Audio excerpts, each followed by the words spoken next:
Assalamu, Alaikum wa Rahmatullahi wa Barakatuh. In this world, people try to observe and learn about the lives of different kinds of people.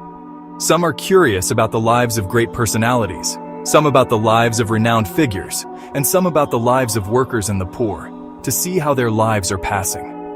In the same way, a desire arose in my heart. Why shouldn't I see how the life of a man who performs Salah is? How does he spend his 24 hours? So I decided to observe the 24 hours of the life of a man who performs Salah. Where should I begin? I felt it would be best to see his life from the moment he wakes up in the morning until the time he goes to sleep at night. When I began, I saw that a man who performs Salah, who offers all 5 daily prayers, rises at dawn, even before the break of day, in response to the call of Allah. This call, the Adhan, proclaims the greatness of Allah and testifies that none is worthy of worship except Him. It also bears witness that Prophet Muhammad, peace and blessings be upon him, is the messenger of Allah. Then the same call invites him towards Salah, invites him towards success, and declares, prayer is better than sleep. And once again, the greatness of Allah is proclaimed repeatedly. By rising at this very call, he comes face to face with the very first blessing, and that is the blessing of nature. It is said that out of the 24 hours of the day, the most beautiful and refreshing time is the early dawn, before sunrise. And this is the blessing he attains. After that, at this blessed time, he purifies himself, attaining cleanliness. Once he becomes pure, he goes to the place of ablution. Taking water, he first washes his hands.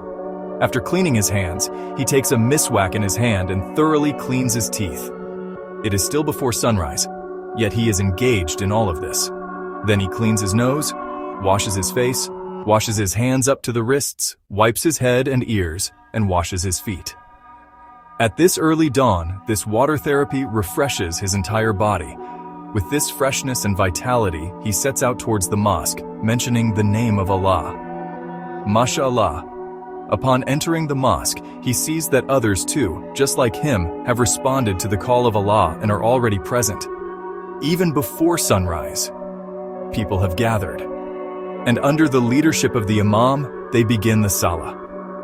The Imam and the congregation, together, with a pure intention, stand in the presence of Allah. First, they glorify Allah's greatness. Then they supplicate before Him, saying, guide us to the straight path, the path of those upon whom you have bestowed your favor, not of those who have incurred your wrath, nor of those who have gone astray. Meaning, the man has just barely awakened, and yet he is already seeking the best path for himself, yearning to be saved from evil. After that, he bows before Allah, declaring His greatness, removing pride and arrogance from his heart. Then he stands again, declaring that all praise belongs to Him alone. And when he falls into prostration, he softens entirely, erasing his arrogance completely. MashaAllah. In this way, the Imam and the congregation complete their Salah. He rises upon this very call and comes across the very first blessing, and that is the blessing of nature. It is said that in the span of 24 hours, the most beautiful and refreshing time is the early morning, that is, the time just before dawn.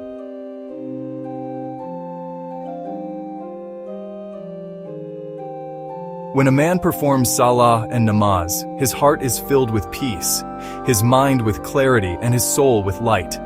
It is at that moment he feels closest to Allah, as if the whole universe is whispering His name. Mashallah, after completing the prayer, he turns back towards his home and reaches there even before the morning begins. I started thinking that in the world people often say that the best time to sleep is in the morning, yet this person who offers prayer wakes up at that very time and manages to do so much. He is making such a great sacrifice. What does he gain from this sacrifice? With this thought in my mind, I kept pondering. I realized that first of all, he rises in accordance with the system of nature. By waking up early, he purifies himself before the world does. By performing ablution, he attains physical purity, and through water therapy, he refreshes his body. After that, he also completes his morning walk. When he heads towards the mosque, there he prays in his heart to walk on the righteous path and to be saved from evil. He also expresses his fear of going astray before Allah so that he may remain protected. And when he prays, his hands, feet, neck, back, and legs all get exercised in a balanced way.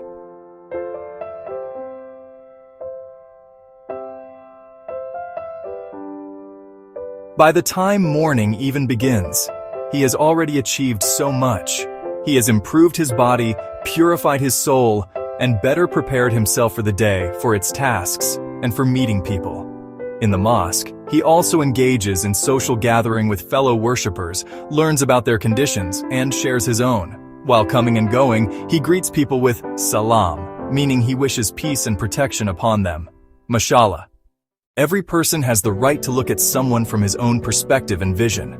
Religious people will see this worshipper from their own perspective, social people from theirs, the common man from his own view, and the ruler from his. A doctor and a health-conscious therapist will see from their own perspective. A family man and a breadwinner will also see from their own perspective. But the wishes and prayers of this worshipper, and all that he has done so far, I do not think any of it is against anyone. He simply wants goodness for himself and seeks to be saved from misguidance.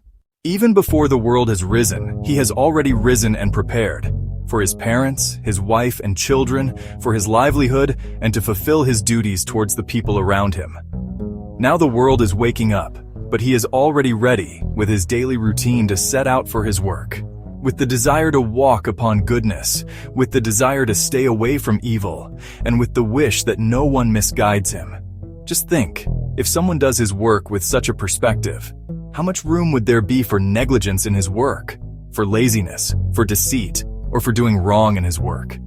In this very way, he works and sets out for his job. He works for a few hours, and then after some hours it is time to eat. After finishing his meal, just as everyone takes some rest, he too relaxes for a while. Then comes the adhan of the afternoon, known as Zuhr. He too responds to this call, saying Labbaik, and walks towards the mosque. There, he performs wudu and offers his salah. In the mosque, he also meets new people. Performing salah and completing this routine takes about 15 to 20 minutes. Now the question arises, what did he actually gain from it? In reality, he repeated the very same lesson he had learned in the morning. Through wudu, his tiredness was washed away, his mind became fresh, and by prostrating before Allah, he once again attained the same peace and blessings that he had received earlier in the morning. This entire act took him about 20 to 25 minutes, and then he returned to his work with the same good intentions, the same desire to avoid evil, and with sincerity of heart. Then comes the time of Asr Salah. Just as before, he performs wudu, joins the congregation, offers salah, and makes dua. But why is this done again and again? Perhaps the wisdom is this, that after the toils of the day, when a man returns home, he should arrive with a fresh and cheerful personality. He should leave behind the burdens and wrongs of the day, and prepare an atmosphere of peace and joy at home, where his wife, children, and family see him with a bright and smiling face. Truly he returns home with freshness and peace, carrying a pleasant and content face. Perhaps because throughout the day, whatever work he did it with honesty, with goodness, and while staying away from evil. As soon as he reaches home, the Maghrib Adhan is called. He leaves the comfort of home once again and responds to Allah's call by going to the mosque. At this time, he finds more people gathered. The same Adhan, the same Imam, the same Sajda. Within 10 to 15 minutes he completes the Namaz and returns home. After that, he sits with his family at the dining mat and eats together in the Islamic manner. A little while after eating, about an hour and a half after Maghrib, the Isha Adhan is called. He then goes to perform the Isha Salah. This Salah is longer, the longest among the 5 daily Namaz. It takes him about half to 3/4 of an hour. After completing it, he comes back home and goes to his resting place, his bed.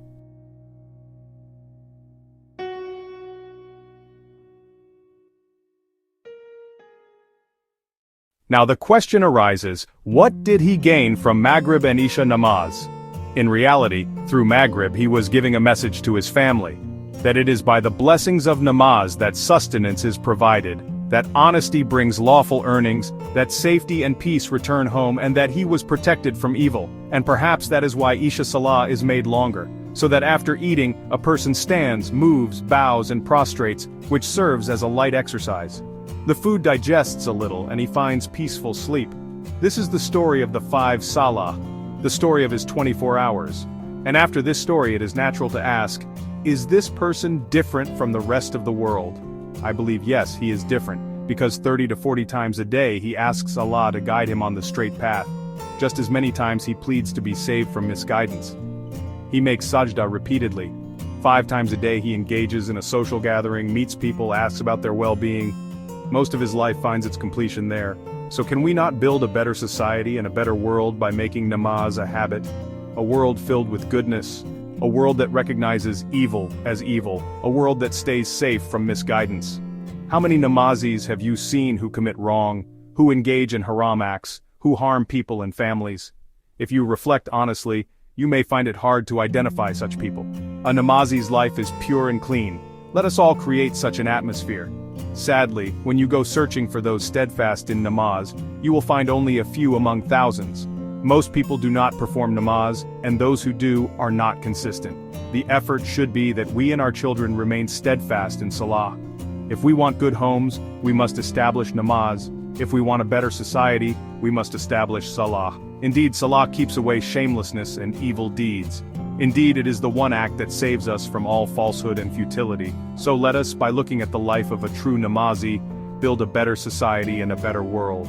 Let us build a world of salah. Let us build a world of namaz.